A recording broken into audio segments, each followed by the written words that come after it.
ఈ రోజు మేము ఆనాడు హామీ ఇచ్చినట్టుగా ఇందిరమ్మ ఇళ్లని ఒక్కొక్క నియోజకవర్గానికి 3,500 ఇళ్ల లెక్క చొప్పున 22,500 కోట్ల రూపాయలతో పేదవాళ్ళకి ఇందిరమ్మ ఇళ్లు కట్టిస్తా ఉన్నాం అధ్యక్ష. రైతు భరోసా అధ్యక్ష 9 రోజుల్లో 9,000 కోట్ల రూపాయలు రైతుల అకౌంట్ లో ఇచ్చినటువంటి చరిత్ర కూడా కాంగ్రెస్ ప్రభుత్వం ఉంది అధ్యక్ష.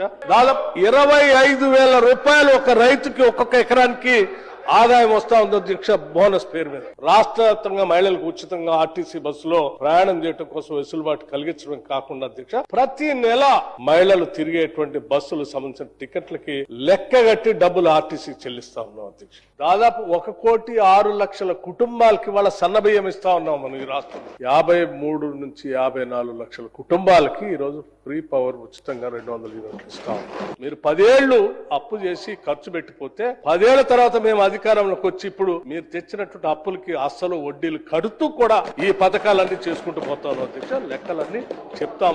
మీలాగా మేము డబుల్ బెడ్రూమ్ ఇల్లు కట్టిస్తామని చెప్పి 10 ఏళ్లు ఇల్లు కట్టించకుండా వదిలేయటం కానీ, ఇంటికో ఉద్యోగం ఇస్తామని చెప్పి ఎవరికి ఉద్యోగం ఇవ్వకుండా 10 ఏళ్లు వదిలేయటం గాని, లేకపోతే దళిత ముఖ్యమంత్రి చేస్తా అని చెప్పి 10 ఏళ్లు ఎవరిని చేయకుండా వదిలేయటం గాని, 3 ఎకరాల భూమి లేని నిరుపేదల ప్రజలకు పంచుతామని చెప్పి 10 ఏళ్లు ఎవరికి పంచకుండా వదిలేయటం కానీ మేము చేయట్లేదు అధ్యక్ష.